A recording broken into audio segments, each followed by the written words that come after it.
I feel so sorry for my sister. She's a youth, and the reason why I feel so sorry is she's making comparison without deep reading and understanding of political scenario and historical, historical handovers and takeover in the government that we're having today. That's patronizing. And I say that with great authority. It's okay.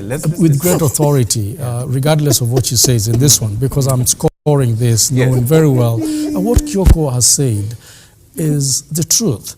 You cannot analyze Deputy President Ruto and compare him with the other Deputy President or Vice President who have emerged to become the President. Different scenarios. Uhuru Kenyatta and William Somaya Ruto shared government and they shared ministerial positions. That means they ran the government equally because they came into Jubilee Party as equal partners. Yes. Give it to them. Yes. When we had national coalition working together with Kibaki, there was shared responsibility. In this country, we've only seen twice when the government has been shared, and that is during Uhuru Kenyatta, William Somaya Ruto, Raila Amolo Odinga, and Mwai Kibaki. Give it to them. That means that they had authority to prosecute and to implement anything they wanted because they had the free will.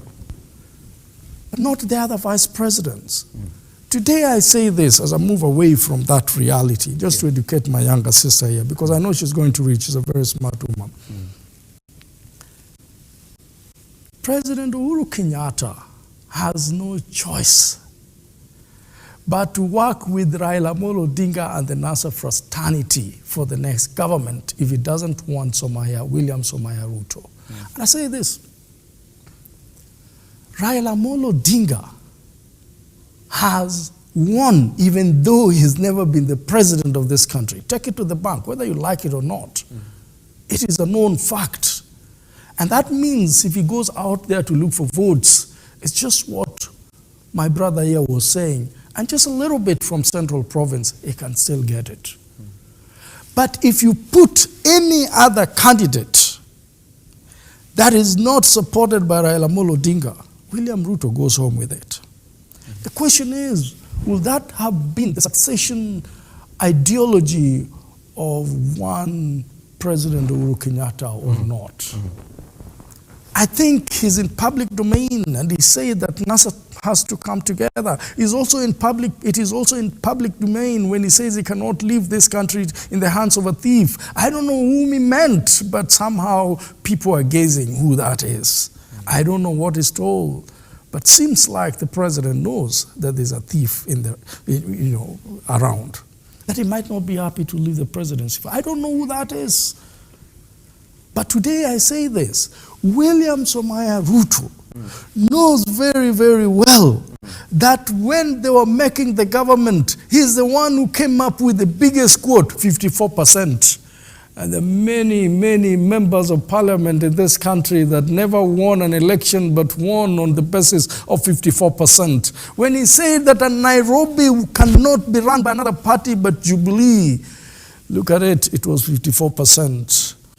What William Somaya Ruto is not telling us is I know what happens in the government and how people come into power. I know that these people, if they decide to work with somebody, they're going to be in power. One thing that this lady has said today that William Somaya Ruto has refused to recognize is this lady has prosecuted Uhuru Kenyatta as a president who should have done everything possible and not necessarily his deputy that they were sharing the government with. However, when you look at William Somaya Ruto, the person is prosecuted and is blaming every single day is a man he calls Kitandawili man and not the president. He's living in a euphoria. He's living in a world of deceit. He's living in a place where he says, I really hate that person, the president, but I don't want to tell him on his face because he's my president. I wish he would have done what Raila Amolo Odinga did during Moi time and resigned and went back home and got the mandate of the people again. I wish he did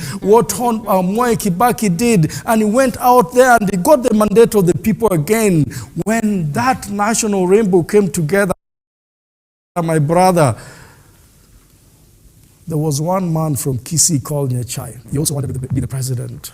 But Mwai Kibaki was smart enough. He knew that if he did not get the support of a stronger person, he was not going to be the president. You don't know how annoyed that man was when Raila said Kibaki Tosha. You don't know how unhappy he was, how the Kisii nation was so unhappy when Raila did not declare their son but said Kibaki Tosha. And Kibaki became the president. That was a new chapter. Today, there are people that need to tell you, wewe umetosha, for you to be the president of this country because of the following.